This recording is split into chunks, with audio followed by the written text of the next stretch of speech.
अस्सलाम वालेकुम नाजरीन। आज हम आपको कुछ सेबों से मुताल्लिक बात बताने जा रहे हैं और ये बात काफी अहमियत की हामिल भी है, तो बगैर वक्त ज़ाया किए मैं आपको वो बात बताता हूँ। सुर्ख सेब या लाल सेब।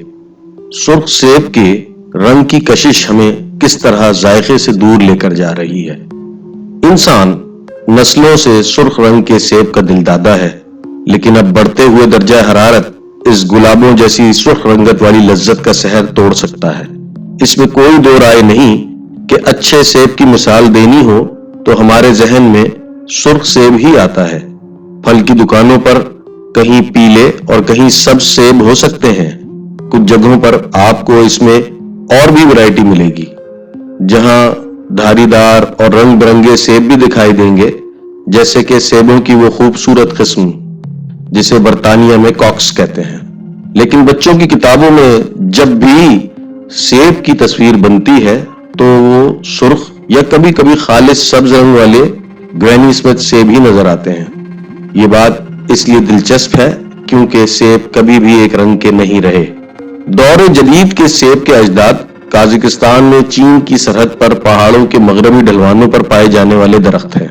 आज भी वहां जंगली सेब उगते हैं और फजा में पककर गिरे हुए फलों की महक होती है जो जंगलों में घूमते रीछों की खुराक बनते हैं। जंगली सेबों की शरह गुज़िश्ता 50 वर्षों में 90% तक कम हो गई है और इस सब की जिम्मेदारी इंसानी तरक्की और आबादियों का बढ़ जाना है और जंगलों का खत्म हो जाना है। और जो कुछ अब बाकी रह जाने वाले दरख्त रह गए हैं उनका मुस्तकबिल भी गैर यकीनी है। सेबों की इक़साम में पीला, सुर्खी माइल, खिलता सब्ज रंग भी होता है, लेकिन अमूमन सुर्ख इनमें ज्यादा नुमाया नहीं होता। साइंसदानों के मुताबिक सेबों की रंगत इनके छिलके में एक मखसूस जीन्स की वजह से होती है। न्यूजीलैंड में प्लांट एंड फूड रिसर्च के जीनियाती माहिरीन डेविड चैंग ने वजाहत करते हैं कि एंजाइमर के सेट मिलकर काम करते हैं और कुछ खास मॉलिक्यूल्स को रंगत में बदलते हैं, जिसे एंथोकैनिन्स कहा जाता है।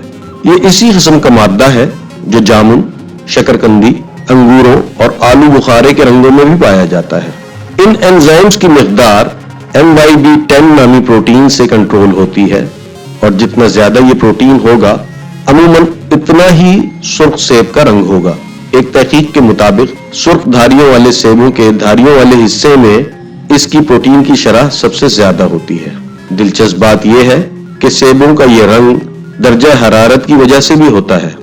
माहिरीन कहते हैं कि एक मुकम्मल सेब तैयार करने के लिए दर्जा हरारत का कम होना जरूरी है, क्योंकि अगर ये 40 डिग्री सेंटीग्रेड से ऊपर जाता है तो सुर्ख रंग के जिम्मेदार अज्जा की सतह गिर जाती है। स्पेन के खित्ते पेरियंस में उन्होंने और उनके साथियों ने देखा कि अमूमी तौर पर सुर्ख धारीदार सेब जुलाई के गर्म दिनों में मुकम्मल तौर पर पीले पड़ जाते हैं।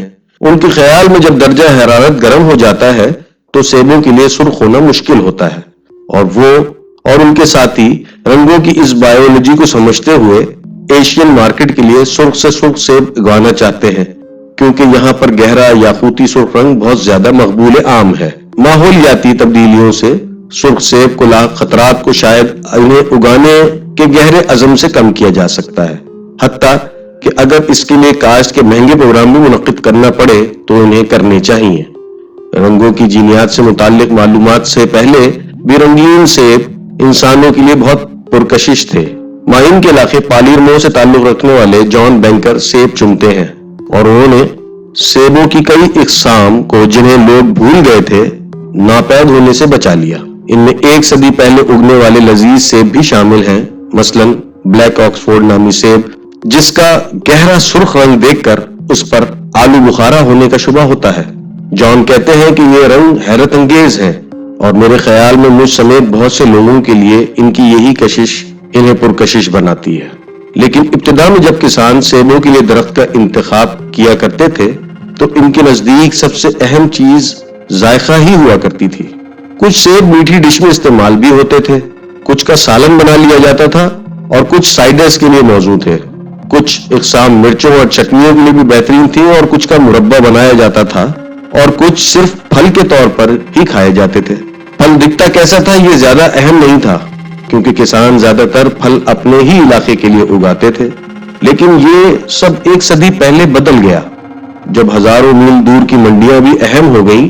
بدلے ہوئے ماحول میں جب سیب اور دیگر چیزیں دور دراز کے علاقوں سے فروخت ہونے کے لیے آنے لگیں تو ان کی شکل مزید اہمیت اختیار کر گئی۔ اس کے ساتھ ساتھ ایک اور پہلو یہ بھی تھا کہ اب پھل پکنے سے پہلے ہی درخت سے اتارے جانے لگے تاکہ وہ اپنی منزل تک پہنچنے سے پہلے کہیں خراب نہ ہو جائیں۔ لیکن اس میں ایک مسئلہ تھا کہ رنگ سے سیب کے پکنے کا اندازہ ہوتا ہے۔ وقت سے پہلے درخت سے اترنے والے سیبوں کی رنگت پرکشش نہیں تھی، ایسے میں سرخ رنگ اور بھی اہم ہو گیا۔ سن 1921 میں پکنے سے پہلے سرخ رنگ حاصل کرنے والا سیب ریڈ ڈیلائٹس تیار کر کے کسانوں کو باغ میں لگانے کے لیے دیا گیا۔ وہ سیب جو پکنے سے پہلے اچھا رنگ حاصل کر لیتے تھے اور کاروبار کے لیے اچھے تھے، اس کا نتیجہ لازمی طور پر یہ نکلا کہ سیبوں کی اقسام کم ہونے لگی اور اس کے علاوہ شکل پر زور دیے جانے کے سبب ان کی ذائقے کی اہمیت کم ہوتی چلی گئی۔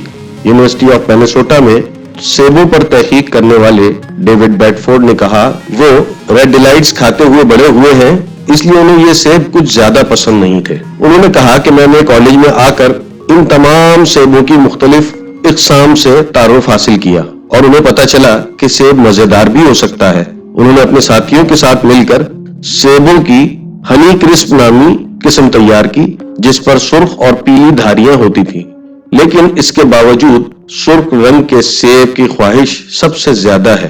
ماہرین کہتے ہیں کہ انسان کو جب بھی موقع ملا ہے اس نے سرخ رنگ کا ہی انتخاب کیا ہے، اور یہ علم کے سیبوں کی بہت سی مختلف رنگوں والی اقسام ممکن ہے امید پیدا کرتی ہیں کہ مستقبل میں ہم زیادہ بہتر ذائقے والے سیب کھا سکیں گے، لیکن سیب کا اصل ذائقہ سرخ رنگ کی خواہش پر حاوی آ جائے گا۔